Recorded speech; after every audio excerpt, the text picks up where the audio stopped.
Super Cyclone Amphan was, as advertised, one of the largest storms to ever make landfall in history. The size was something beyond anything North Americans have ever experienced. I'd like to share that with you today. We have some new finds down in Antarctica to cover later, but this should be the lead story on every major network, and it's not. That's why we're talking about it. The cloud field of Super Cyclone Amphan was over 1,700 miles across. And I'll show you my source for that. There's multiple sources for it. I'm going to use Forbes. 165 mile an hour winds, storm surges up to 16 feet, 3 million people had to evacuate. And real quick, I wish I would have done the math on what 3 million people, each staying 6 feet apart from each other, would look like if you could create a grid with 3 million dots, each dot 6 feet from each other. It would just be absolutely insane, but we'll cover that in another video someday.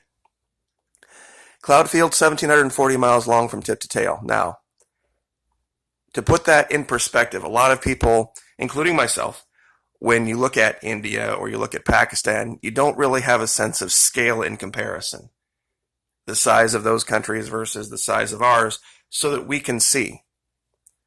So I thought I would create a circle to show you how big that is.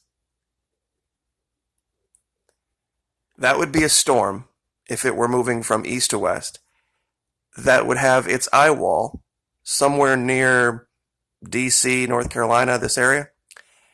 The northern tip of the storm would be coming over Nova Scotia, Canada, Lake Superior. The southern tip of the storm would be coming over Bermuda. Well, not Bermuda, that'd be the center of the storm. Would be coming over the Bahamas and the Keys.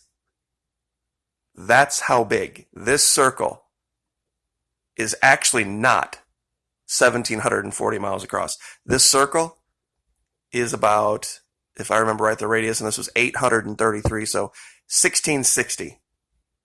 So this is about 100 miles smaller than that storm was. And nobody's talking about it. Nobody is talking about it. This is nearly just about 3/4 the size of the continent of Antarctica. That's how big this storm was. With 165 mile an hour winds. If something like this were to hit North America, that'd be the end of the East Coast. It'd be the end of the West Coast. I don't think people can really wrap their minds around it because they see, a picture like this. One second, let me zoom this in.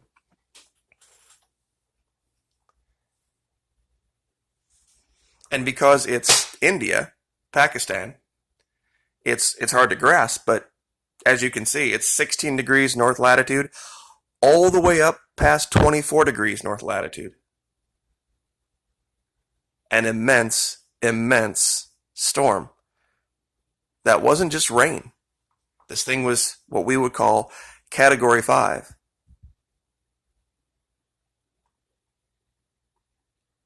Here I just drew a basic line that's 1,200 miles from the center of the Bay of Bengal into Tibet. But imagine this being a circle. This entire region subjected. Even if you drew a line half this size and said that's the center of the storm, where everything's over 100 miles an hour, just absolutely breathtaking, the size of this storm.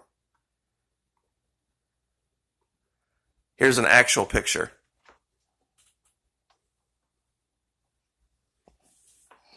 You can kind of see the eye wall here in the center.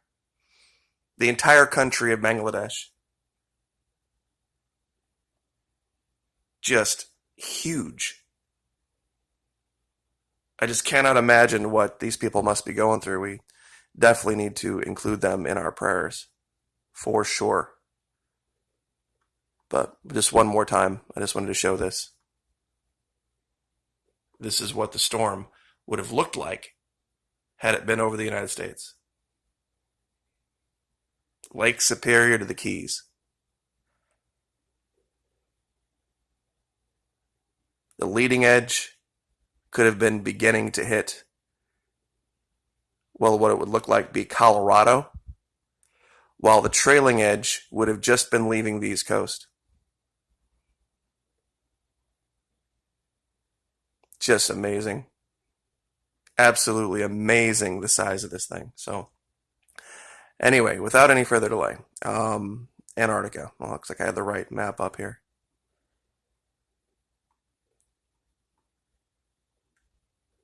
This is one of the most quizzical places I have ever seen. There are some things you can look at long enough in other parts of the world and do some basic research and understand, oh, that's what this is or that's what that is. There's people putting up maps now of Brazil where they're showing what they believe to be graves being dug. The problem with that story is that Brazil has been exploding as far as population goes for a long time. And they don't have the vast tracts of land to create cemeteries like we do. And I'll just leave that there. We'll talk about that another day. But I wanted to show this real quick because this shadow stuck out to me. You see this perfectly rectangular shadow right here? Well, this thing right here that we're looking directly down on is what's causing it. And when you look straight down into this thing, those look like stacks. Those look like exhaust stacks. Look at the shape of these things across the top of this tower.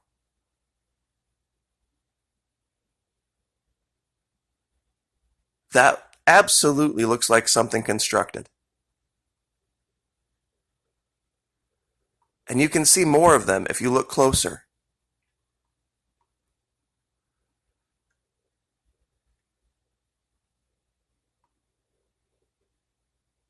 Shapes like this don't occur naturally, and the reason I chose this particular one is I know whatever is casting the shadow looks blurry, but look at this on top. You're telling me that wind, ice, rock, and snow somehow, some way created this perfect shape that looks like some type of an exhaust and you can actually see almost a cloud right here. This looks like some kind of a power generating station.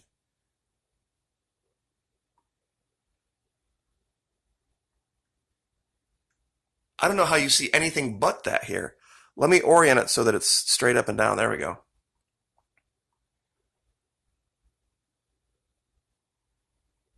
You can literally see the cloud of darkness right here. You can see the stack. You can see the more dense part right here.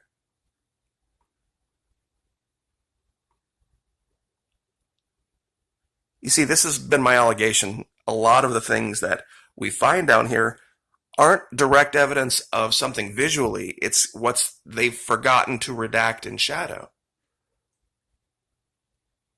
Or at this point, part of me believes they don't even care. And the reason I say that is looking at the reaction to the most recent events here. Nobody really did anything. They just kind of did what the government said and took their medicine. But whatever's going on here, this is an intelligence. You will never convince me that these two shapes right here are just, that's what happens when you have snow and ice and then the wind blows and then the rocks take a certain shape and then they take a picture from a certain angle. No way. Nope. Sorry. When you can look straight down the pipes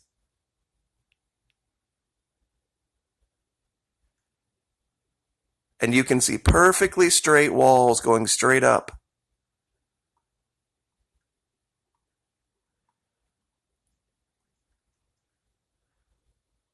I mean, this is just about as easy as it gets.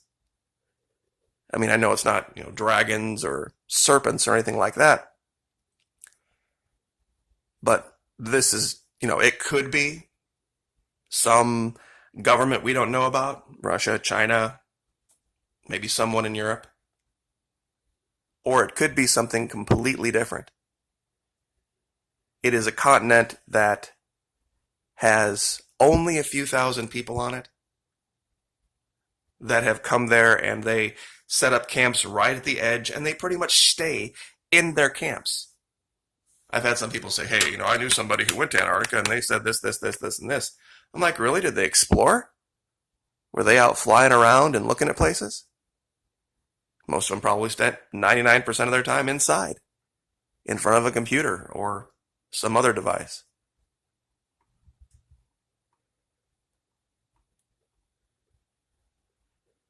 And there's stuff, and like I said, I'll zoom out here. There's areas like this all over the place where you can find things that just do not make sense. I know this one is even more blurry, but there is definitely a skull-like shape here. And I'll say it again, as the ice melts down here, more things are going to be uncovered.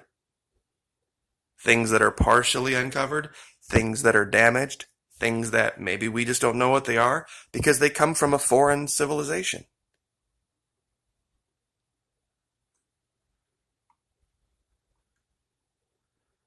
See if we'll find one more thing here.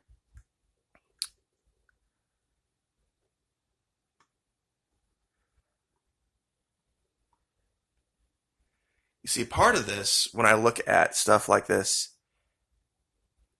when things begin to melt, they take all sorts of different shapes.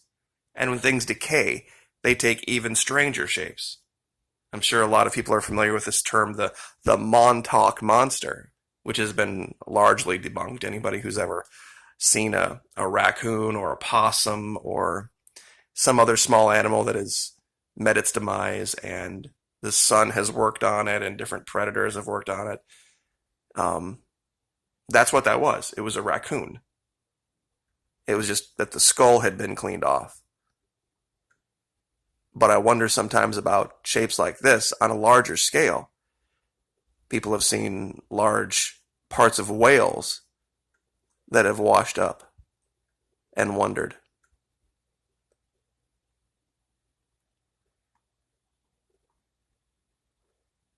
There was one thing in particular I wanted to show you guys, and I forget where it was. Sometimes I should do a better job of labeling things.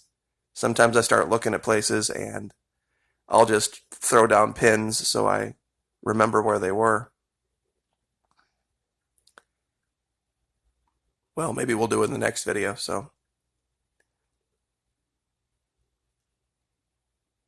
Just really, really weird stuff, guys. So, anyway, I'll leave it there. I'll give you the coordinates for those, basically what look like two factories, two shadows, and you can make up your own mind. And there they are. Like, share, subscribe. We'll see you next time.